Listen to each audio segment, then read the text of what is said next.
Hello, everyone, and welcome to AFSA's Inside Diplomacy. We've opened the Zoom doors and everyone is coming in. And while everyone is settling in, I just wanted to let you know about today's format. We will have about a 35-minute discussion, and then we will open the floor to audience Q&A. So please enter your questions into the Q&A box on your screen, not the chat box, but the Q&A box. And when the time comes, we'll ask your questions out loud. This event is being recorded, and we will share the recording on our YouTube channel as well on our website. So without much further ado, I would like to introduce AFSA President, Ambassador Eric Rubin, to start us off formally. Thank you. Thank you very much, Nadia, and welcome to everyone. And I just want to say how glad I am that we have such an amazing audience today, which I think speaks to the importance of the subject. And we are very, very lucky to have the Department of State's first Chief Diversity and Inclusion Officer, Ambassador Gina Abercrombie-Winstanley, with us today. I'm going to ask her some questions to get the discussion started, and then we hope to expand it to include as many of you as possible. So just a few words to start. First of all, for those of you who are AFSA members, thank you for your membership. It makes possible events like this, as well as so many other things. And at this really critical time, it's really important for us to be together as members of the Foreign Service from all of our agencies. So thank you. A few words about this series. This is called Inside Diplomacy, and we developed the series to tackle some of the bigger relevant foreign policy issues as they relate to the Foreign Service, but also issues related to the Foreign Service, and to take those questions out to a larger audience. And now with the technology that we've all learned to use during the pandemic, we can reach much bigger audiences. And that's a really great thing, as well as members of the public, to try to explain who we are, what we do, and why it matters. So let me just frame the discussion before we get started. First of all, I probably don't need to explain the topic and why it's important, but let me just say I've been doing this career for 37 years as of May. And since I joined, this whole question of whether the Foreign Service adequately represents our country, is adequately representative. We used to say whether it looks like America. I don't think that's quite the right question. But just the question of whether we have adequately addressed the need to have a Foreign Service that is diverse and inclusive has been with us really since the 1960s.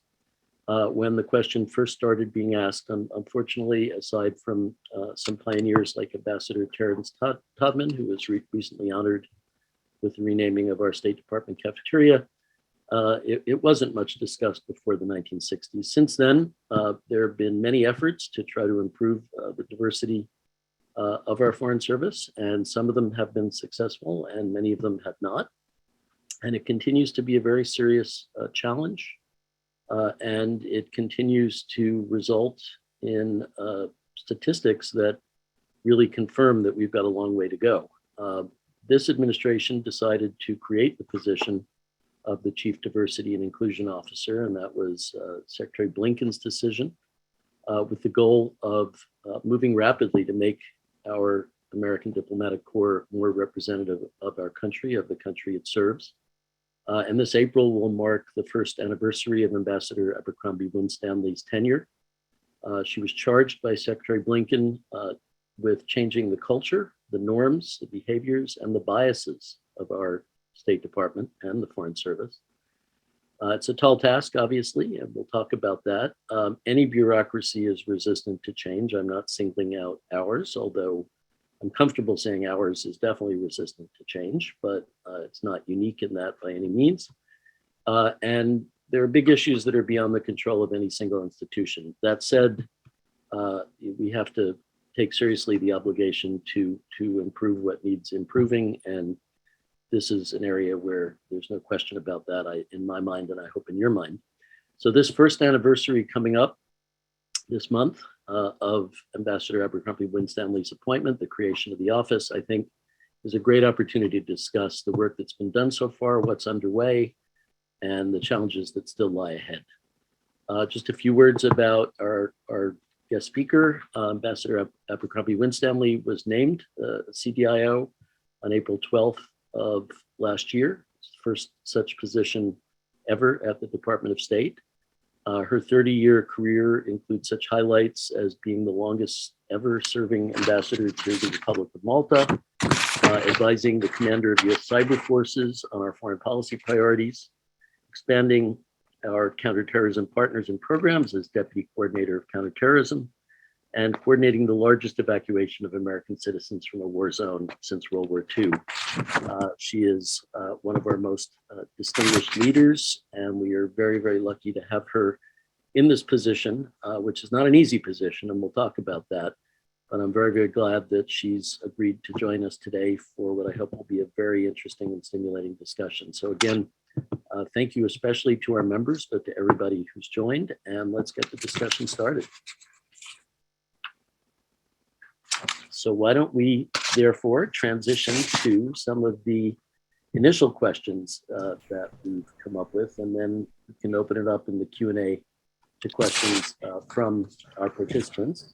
And I want to be sure we leave time for that. But let me start with saying once again, on this one-year anniversary of your appointment, welcome. We're very glad to have you here, and thank you for agreeing to do this. My first question is, when Secretary Blinken first appointed you as the first CDIO, we have to have acronyms, this is the federal government, he charged you with the mandate to improve diversity and inclusion in our workforce, in our work, in our daily lives at work, and in the product that we deliver to for the American people. What does that mean in practical terms? And how did you decide where to start in this fairly significant set of challenges? Well, thank you for the question, and thank you for setting up this opportunity to speak with so many of our colleagues about this new turn that we are taking as an organization, as an institution. And I hope this new bold walk into a better future for everyone.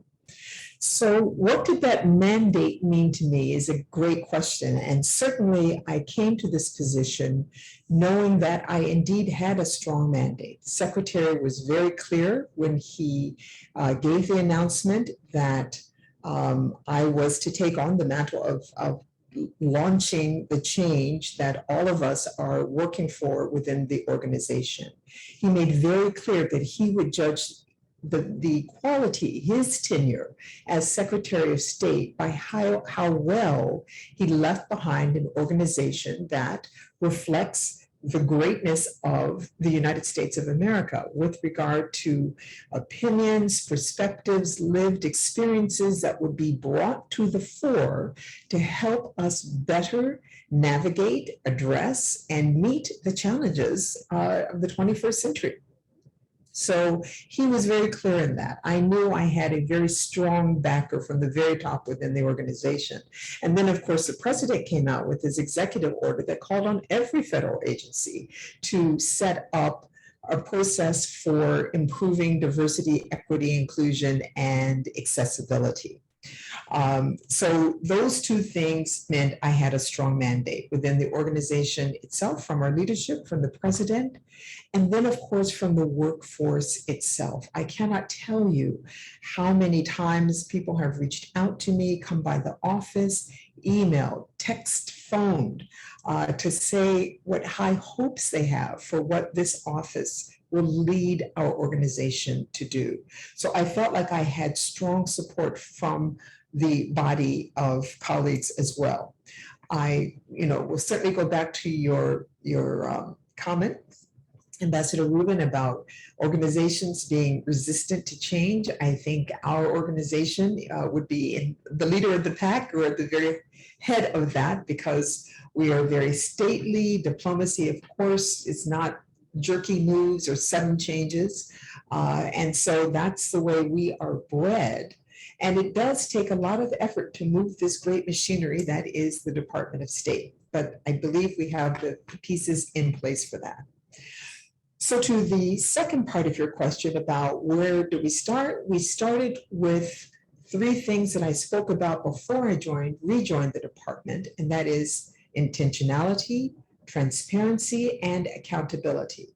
And whenever I'm doing messaging about what we're trying to accomplish, what we intend to accomplish, I use that frame to talk about it, because those are the three things I believe are integral to not only success, but lasting change. So intentionality, not nibbling around the edges, but actually looking at things via a DEIA lens. Who is at the table? Who is not at the table? If they're at the table, do they have the expectation that they should be speaking up, that their views, that their insights are going to be welcomed and valued and added to the whole that is this great organization?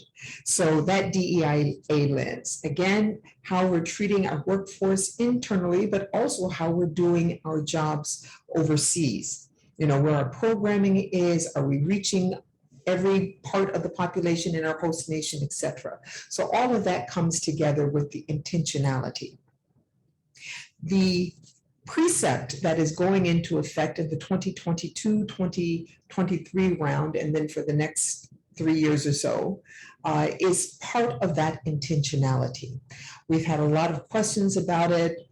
Foreign Service Journal had a great article by one of my senior advisors giving some really, I believe, excellent concrete examples of what is expected of us now as an organization. And that is, frankly, boils down to treating each other a lot better than we often do. We're a highly competitive group of people, but that inclusion piece, are we reaching out not to just the people who look like us, with whom we're familiar or comfortable, but also making sure that those who are underrepresented feel the demand to speak up, to become truly a part of the whole, and make sure that they have a clear and open progression to reach their full potential in the organization. That's what these precept changes will do, because it's ensuring that all of us understand it is all of our responsibility and we are going to be judged on it. That's what we learned from the private sector. If you value it, you judge it, you reward it. Also with transparency, of course, is the data. We all know we don't believe anything unless you can show me some numbers to support it. So one of the first things I did in setting up the office, in addition to pulling together a crackerjack staff, I tell you, the people who are working alongside me are extraordinary warriors who love this organization and want to see it at its best. We also put in place a data working group.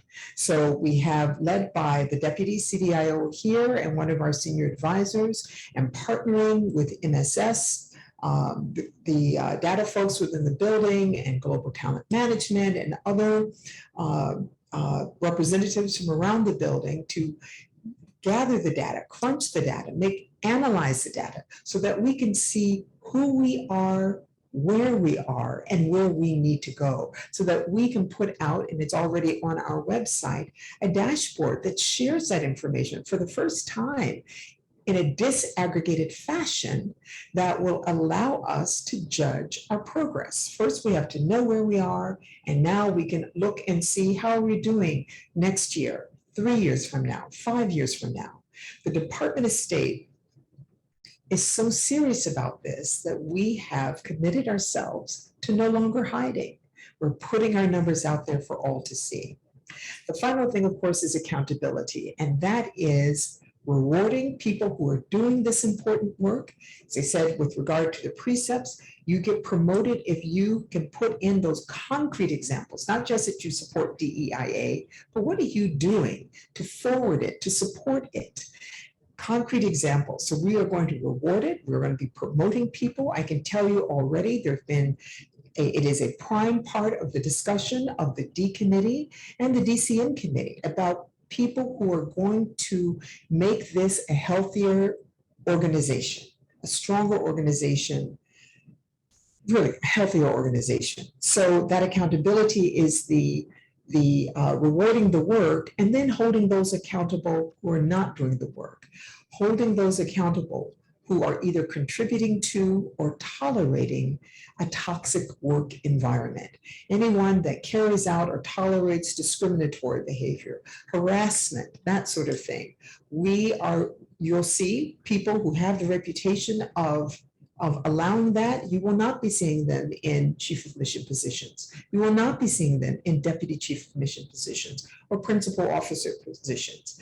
But that requires that we all speak up and be truthful about the experiences that we're having so that we have the information we need to ensure we're getting the leaders that our workforce deserves. Long answer, but I hope that makes clear. Thank you very much. To look at the bigger picture a little bit, for over 30 years, I think it's more like 40 years, the department has been making efforts, or at least saying that it's been making efforts to increase diversity in the Foreign Service. 2 years ago, the GAO did a study and it reported uneven progress in improving diversity from 2002 to 2018. And recent studies show that the senior ranks of our service are less diverse now than they were 20 years ago, which I can testify to from personal experience. Why do you think the efforts in the past 20 years were not successful? And how are you using the lessons learned from past efforts to work on the new strategic plan and the new approach? Yeah, a few things. And the lack of diversity most acutely at our senior ranks is something that we should all be aware of. The number was very stark from the GAO report. You'll see a bit more granularity when you look at our data dashboard that we are putting out. And a couple of things I have to say about that. One, a lot of people push back against diversity and inclusion work, saying that to make a more diverse workforce up and down the ranks means to set aside merit-based promotions. That has been the major force behind the pushback, that we won't be judging people on how good they are for the position if we are looking to have a diverse workforce. And that is absolutely not true. And in fact, everyone, you don't get to 87% of one group that is not 87% of the population and feel confident that all of those selections were made, in fact, on the basis of merit. We, in fact, are going to be improving merit-based hiring by ensuring that everyone has an opportunity to reach their highest potential, not because they look a certain way or of a certain gender or sexual orientation, not because they've been very well placed in their assignments, so they know the right people, they know to advocate with the right people, or they have the right people advocating for them. All of those things keep it a fairly closed shop, and let's be frank, we have to call spades spades, primarily European American men. That is who has the vast majority of senior positions. That does not come about through merit, not all of them. So we are improving merit by putting that focus on diversity and inclusion. We're also judging it. In the past, it was the assignment of someone here in GTM, maybe someone there and part of the bureau, and we were basing feedback on what came out in the Federal Employee Viewpoint, the FEVs. Well, now we're doing an overall survey that's going to check with the entire workforce, civil service and foreign service in the building on where we are, what people think about what we're doing, the changes that we've already begun to make, are they working? So we're going to have a granular view on this agency, not just the broad federal agency. So we've also ensured via the precept that it is now everyone's job to make this work. It isn't just my job. It's not just the secretary's job or everyone in this office. And the strategic plan that is has been finished and is now waiting approval from OPM. And we put a preliminary version of it up on our website in November, so people have a general idea of the direction that we're heading in. But that strategic plan we put out to receive feedback and observations and recommendations based on the lived experience of Foreign Service generalists and specialists and civil service officers and contractors in this building, of which we have thousands, and eligible family members and locally engaged staff. We had over 700 contributions to our strategic plan that we set up working groups to distill and discuss and figure out what was workable, what the timeline, what resources would be necessary to make some of the amazing suggestions real in this organization. So we did it in a way that I believe will truly reflect the beliefs and will and desires of our workforce in its entirety, but looking at it in a fashion that brings real world data and resources and time commitments to making sure that it comes about. So I think that's the major difference.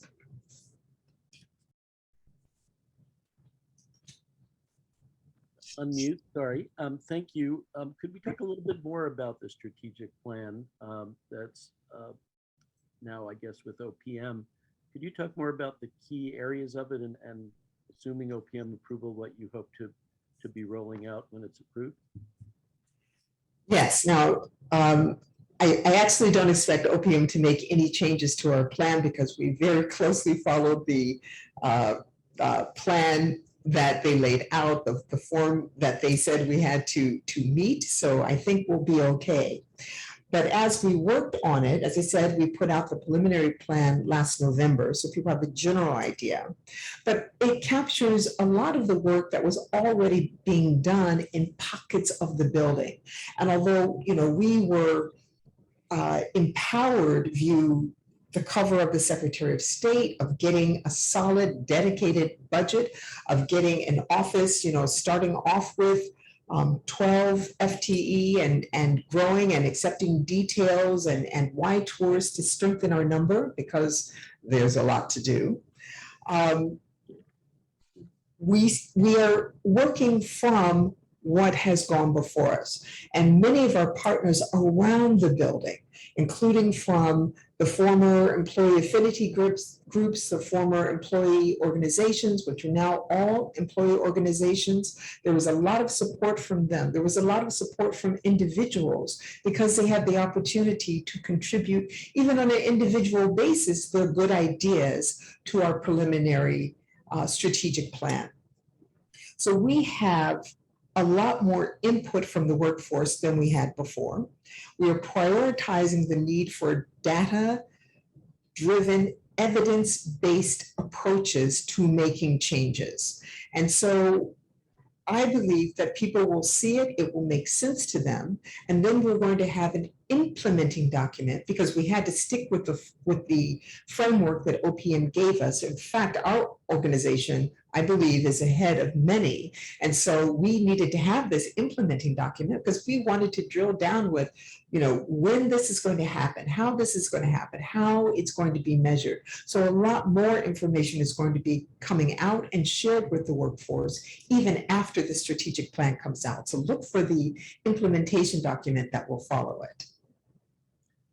Great. And in talking about the importance of data in driving change and in driving decisions and in assessing where the problems are, obviously to a certain degree, progress toward diversity can be quantified to a certain degree, but inclusion and the sort of workplace atmosphere, whether it's inclusive and supportive, is much harder to quantify. So how do you hope to assess that piece of the puzzle? Yeah, you're absolutely right about that. And inclusion, frankly, is the most important part. It isn't that you just let people in the room. If they still don't feel like their views are valued and welcomed, they might not speak up and their presence won't make a difference at all. if they feel that they cannot add a contrary opinion to the discussion, or one that's a little bit outside the normative thinking, then the value of having them in the room and at the table is going to be lost. So the inclusion piece really demands that we all speak up. And, as we look at the challenges that we're facing around the world, a wider variety of recommendations on how to address it, how to resolve it is most welcomed. So that inclusion piece means everyone. And this is something that, we stress when I'm doing town halls with bureaus or embassies, or traveling and meeting with our colleagues to talk about what these changes mean. It means everybody when we talk about inclusion.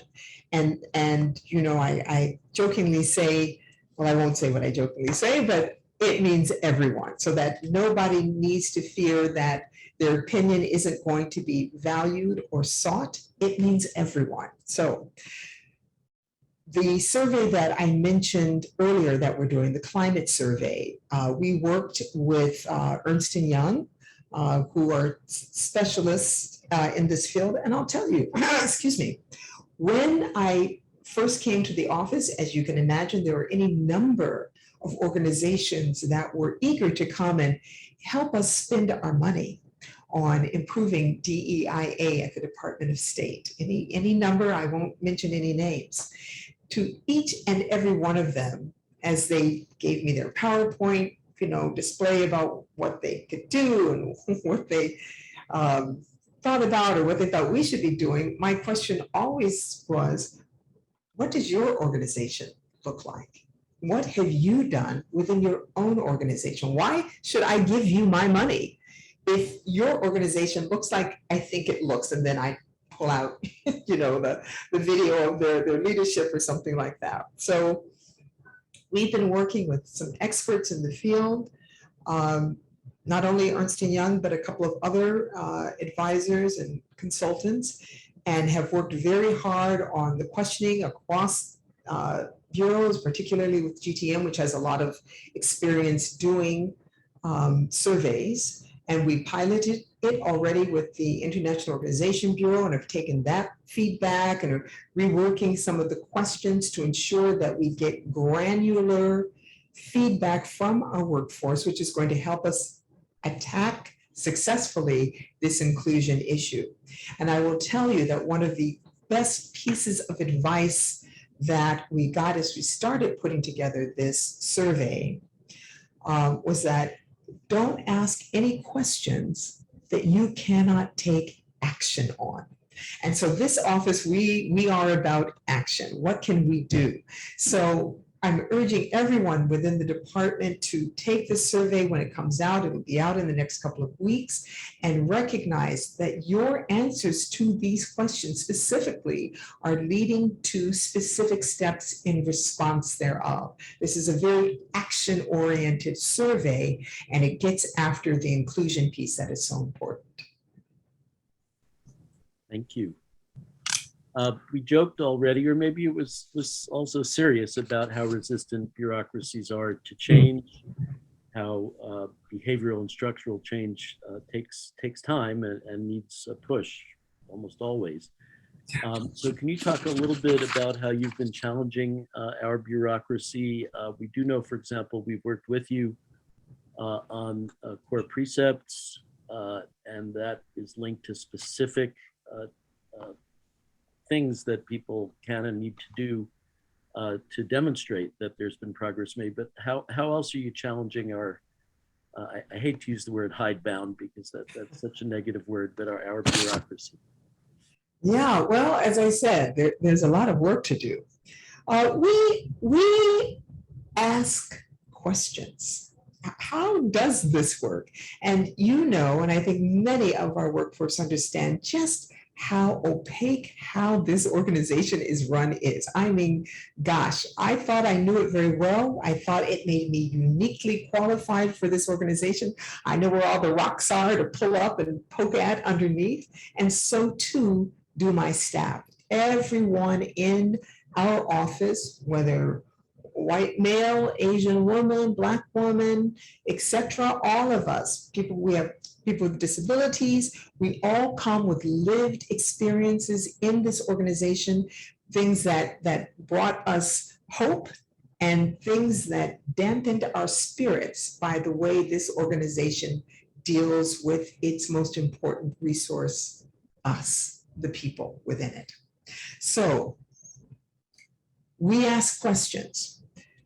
One of the things that has already changed, and one of the things that we are going to be spending part of our budget on, is making or working with other bureaus who have leadership over the various FAMs, edits to the FAM to reflect the changes that have already happened and are going to happen, to put it in black and white so everybody knows exactly what's happening, where, and why.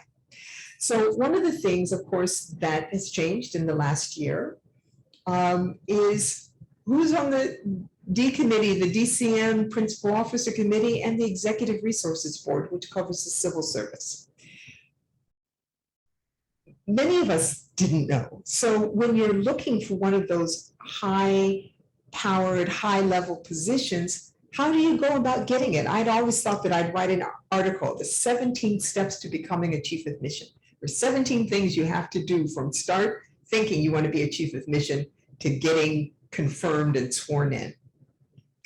But many people don't even know where to begin, who to talk to, who needs to speak for them when the D committee meets. How do you get on a short list? How important is it to be on a short list? Whose short lists are out there? How do you get your name before the committee? So there are a number of things that are quite opaque, or have been, that we are trying to shine a bright light on. And this goes again to the inclusion piece.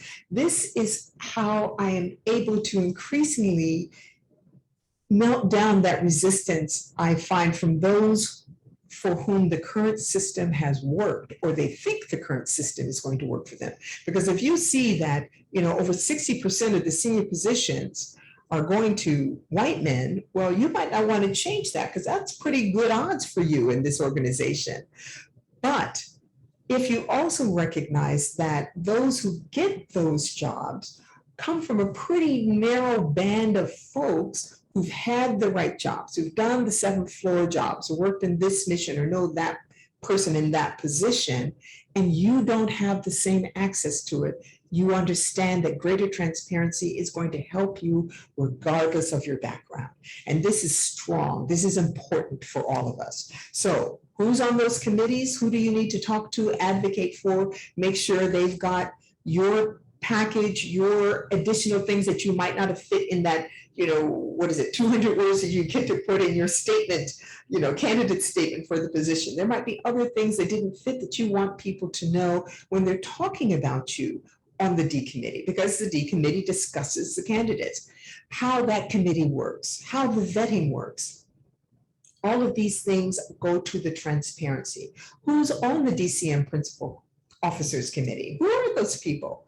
Who should you be talking to? So that's the transparency piece. And as we make those changes, shining that bright light, we are leveling the playing field for everyone. So yes, some people are not going to be the lucky few who had the right, 7th floor staff job, or, worked in the right mission that leader went on to become an undersecretary and therefore sitting on a D committee. Everybody's going to know, and it's going to be much fairer, a level playing field. So all of those things, the vast majority of us can understand and recognize and support the changes that is going to bring about. So everything we do, it is focused on improving this organization for everyone in it, not just brown people, not just people with disabilities, or gay people, or women. It's for all of us. Thank you for that vision and that set of goals. I remember when the freedom of information movement was starting in the 1960s and 70s, they called the laws they were proposing sunshine laws. There you go. And the slogan was "Let the sunshine in." And we know how FOIA works in practice, and there's a long way to go, but that vision, I think, is really, really important. And everything you say about the opaqueness and the lack of understanding about how these things work, which to some extent has not been accidental. So I think that's incredibly important. Okay. Indeed, sir. Yep. Indeed. So one more question from me, and then we should open it up. So you've laid out a really great, I think, sense of what the work is, what the challenges are. Obviously, this will continue after you and your staff move on to other things. Hopefully not soon, but at some point. But what are you looking toward to be able to say you accomplished? And how do you feel about some of the challenges that you faced, about your ability to overcome them? Yeah, I'm reminded of a line from Hamilton about, being honest for a moment.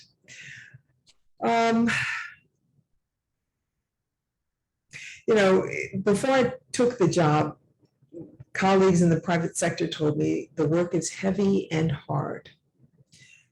But even after I leave and this particular cohort of brilliant officers that are doing the work in the office move on to their onward assignments, those who are foreign service, civil servants might do a rotation elsewhere as well, because that's a best practice. The work will continue. I think, my definition of success is that the office shuts down, that it is so well embedded through everybody's office that you don't need a special office to look at these things. But we are needed now to put the foundation in place by which the work will continue throughout the building. I think we will continue to attract top-notch officers as we have so far for a couple of reasons. Most importantly, this is one of the places in the building where you are going to be able to see the changes. I mean, we're seeing things change almost on a daily basis in this office.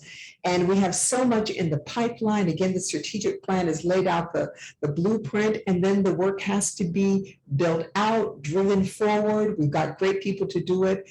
They'll rotate out, and we'll need great people in to do it as well. But all of us are public servants. And if public service is what you're about, this is a great place to do it, because you are building, strengthening the health of the organization as we go about our mission of foreign policy. And of course, it's going to make us better diplomats to do this work right. So I think that's very much in the forefront of my mind, that we've got great people. We'll continue to get great people to carry out this work. And at some point, it's going to sunset. We don't want to be talking about this 10 years from now. God forbid, 20 or 30 years from now. The challenges are many, because nobody likes change. And I did this whole course on being a change agent. And it was important because it was a reminder to me that everyone who is a hurdle, a stumbling block, drag on the change that we need to make here isn't in that position because of animus or ill will or anything like that. Sometimes it's just more work, and people don't want more work, or they understand the system, and even though it's not perfect, they understand it and they might not understand, or in fact that they're privileged by this system and they're afraid they won't be successful in the next system.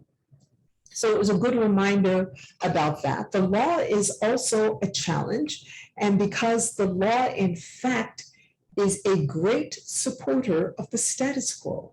So we have to be incredibly agile and informed and knowledgeable and willing to look into all the nooks and crannies to understand the law and make sure that we can use it to get where we want to go as an organization. We've been talking about this for far too long. So those are some of the challenges that the efforts will face. We have to make sure that, regulation and law is followed. And, our favorite line is recruit for diversity and hire for merit. And so that job is absolutely making sure that our recruiting efforts bring us a diverse cohort into the department. But it also means when you're putting together panels of officers to consider for positions, that list better be diverse. If you've done your job right, there's no compromise in merit. You have done your recruitment in a way that brings you great officers from a wide variety of backgrounds, and therefore you can keep that mix going all the way to the top. And that's what we expect. That's what we expect. Thank you. Your description of the difficulty in being a change maker reminds me of the book I think we all read about 25 years ago, Who Moved My Cheese by Dr. Oh, yes. Johnson. Yes. And, But chapter 4, headline, what would you do if you were not afraid? That has been my motto for many years, which is why I sit here, because if I had known what was before me, I would have been afraid. That's exactly right. But at the same time, I think it's important for us all to remember this is true across our society, across our economy, but private companies working on diversity are trying to do a better job of making a profit and of selling things and of earning money for their shareholders and increasing value for their shareholders. We are trying to serve our country and the American people. And I think that brings with it an extra responsibility to try to not just get this right, but to do better. And we are full of brilliant people, highly competitive people. So I intend, and the secretary intends, that we be leaders in this space. So we show the rest of them how this is done. So yeah, we can do that. Great. All right. I think enough from me for now. Let me hand it back to Nadia, and let's get some questions from our participants, from our audience. Thank you, Eric. Thank you both for an excellent discussion. We've received a lot of questions, and we will try to get through as many as we can. The questions range, as you can expect. And so I'll just start with the first one that we have that actually follows up on a point you just made about recruiting for diversity. The question goes, will the recruitment and testing processes, as well as medical security and suitability assessments, be reviewed to ensure that there is no implicit bias included? Yeah. The short answer is yes. And things are happening even as we speak, but the Board of Examiners and that part of global talent management has a lead, and I will not steal anybody's thunder on making any announcements, just the way that I beat them up if they stole mine. So I'd say watch this space and watch it with hope. I think a lot of us, when I came into the Foreign Service, I remember I had 52 people in my class X number of years ago. And I remember the guys, we went out for a drink afterwards, and the guys standing around at the bar speculating on which women came through another way, through the Mustang program or through another program. And like, who didn't pass the written test? Who got in without passing the written test? And the reality is that written test has zero correlation to being a successful diplomat. Zero. So anybody feeling snooty about, oh, they didn't take the test or they didn't pass the test, it doesn't prove that you're going to be a good diplomat. It doesn't prove that you're going to be a terrible diplomat. It tests a certain body of knowledge at that time. And as you all know, we have the extraordinary Foreign Service Institute. Anything that we need, it can be taught, except for emotional intelligence, except for respect for the other. And one of the things that our full process does not do, and I hope we can figure that out and soon, because the oral exam actually does have a correlation to success as a diplomat, but we don't test for racist or sexist or homophobes or ableist. And so, unfortunately, our body does have those people as well.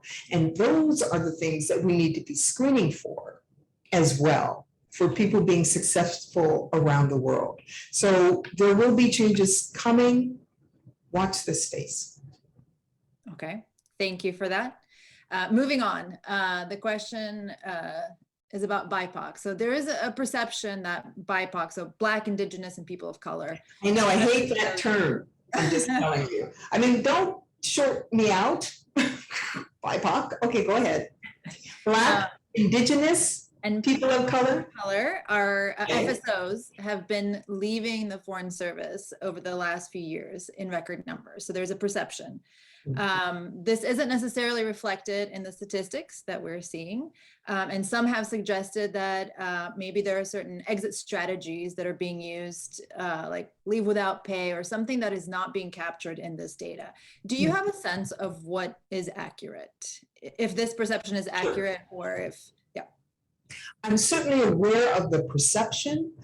We'll get the data. So we're going to be putting it all out there. So watch the ODI SharePoint site, our website, and our dashboard as we put additional information up. I don't think we have the data on that, but frankly, because there are so few of us, when you lose one, you're losing a huge percentage. So each one, if it is someone who is a valuable, productive member of our cohort, it is a heartbreaking loss. And that goes for any of us who leave other than, happily for reasons because it wasn't the right place for us for whatever reason. And we find our joy, our professional joy somewhere else. So we don't want to lose people that we shouldn't be losing, but I don't have hard numbers yet. okay, we'll be watching this space, and maybe we can also share links to those, the SharePoints that you had mentioned, so we can, when that Yes, comes please up. do. And I think we put in the chat the link to the article that was in the Foreign Service Journal that gives concrete examples of things to do. It's not a comprehensive list, folks. You can do more, but those are suggestions that give you things to be thinking about, and hopefully other things will be suggested to you from your own experience and your own circumstances in Washington, around the country, or at Post. Great. So we had talked about accountability. This is a question that hits to that. It goes as follows. I've heard many stories of people not filing grievances because the burden of proving discrimination is so hard. And as a result, there's a toxic work environment that's not properly dealt with. How can this be changed so that people are finally held to account? For example, will there be 360s used so that leaders can be kept accountable for it? Yeah, we are discussing a variety of options and ways, keeping in mind law. There are some things that might appear logical to do that we simply cannot do for privacy reasons. But, I urge every colleague, if you are having challenges at Post, that you document them, that you make a memo to the file. Many things happen and there's only, he said, she said, he said, she said, they said, he said. There's only two people in the room. But if you have witnesses, then, send an email, put it in writing. This just happened. You were there. Did I mishear? Make sure that you've got a track record that will help you when you decide to file a case. Make sure you understand the difference between harassment and discrimination. And I might suggest to people that you go to both parts of OCR, harassment as well as discrimination, because the investigation part of the harassment is faster. There are a variety of things out there that can help you hold those of us who need to be held accountable. Now, we have a system that seems to fail across the board. And when I say that, I mean that whether you are someone who has a case brought against you, allegations brought against you, or you're bringing the allegations, both parties feel like they are being ill-used, that the treatment is unfair, that bad things are happening. And if everybody feels like it's not working, we got to figure out what else can we do. But there are privacy restrictions. We've got some of those. We worked with GTM and Conduct, Suitability, and Discipline, and the Office of Civil Rights, and lawyers, employment lawyers, as well as our office, because we want more transparency. It is our belief that if people talk about bad things that are happening, that people will behave better. You're not going to be covered up for. It's not going to be hidden. We need you to talk about it so that we understand what's happening out there. So now you should know that if you have a settlement with the department, now there are parts of it that what is discussed you can't talk about, but if you get a chunk of change from the department because something happened to you, you can tell us you got X amount of money. And you can talk about what happened to you. That will help other people make decisions. Do they want to work for that person, with that person? Do you want to hire that person? You can tell the truth. So we're trying to bring some more transparency here that follows the law and regulations because it's needed. Thank you. Switching to another form of diversity, we had briefly mentioned disabilities, people with disabilities, and the question would like the person asking the question would like a little bit more detail on the efforts to ensure that people with disabilities are included in the Foreign Service. Absolutely. Well, we've sent out a cable and we're working on others to ensure that our colleagues with disabilities are not only welcomed at posts or in offices, but the right things are in place so that they can fully contribute. And let me be honest, all of these things, microaggressions or worrying, about whether you're going to have somebody with a disability, whether you're going to be able to support them properly. These concerns, these issues are with all of us. I have microaggressed against other people. I have no pride about it. I'm just always in a learning mode. What did I do? I'm apologize and I'm going to do better is how I approach that. With people with disabilities, because when I was having someone join at Post as well as here in my office, I had that initial thought, oh my goodness, are we going to be ready? Can we handle it? What do we need to do? Is this going to be a problem? Blah, blah, blah, blah, blah. Well, getting informed, and you can go to our SharePoint site to get information, but we don't have to have any fear that things are in place to help us ensure that our colleagues are able to do their jobs. Like every Foreign Service officer, like every civil servant or contractor, family member, locally engaged staff. We should all be able to do our jobs to our best ability. So we're trying to make sure that people have that information. We are working with OAA. We have partners throughout this building with the Aid Bureau about what are, accommodations, making sure that people understand when they need to go to DRAD for an accommodation or what can be done at Post or in the office, because you don't have to go to DRAD for everything. Some things can be done quickly and easily, and we're trying to get that information out there. We're also looking at, because by law, and I'm having conversations with the lawyers, by law, disability can be used as an affirmative factor, I'm quoting, affirmative factor in hiring and assignments.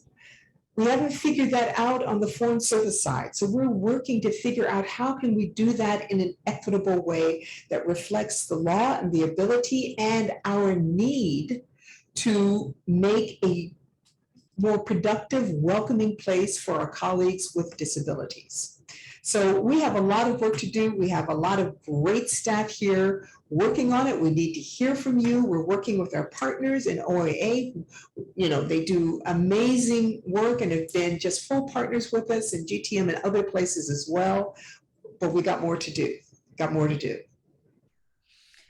We had talked about family members too. Yes, family members. Yes. We had talked about the GAO report that notes lack of diversity in the top ranks of Foreign Service. Of the Foreign Service. Yes. Right.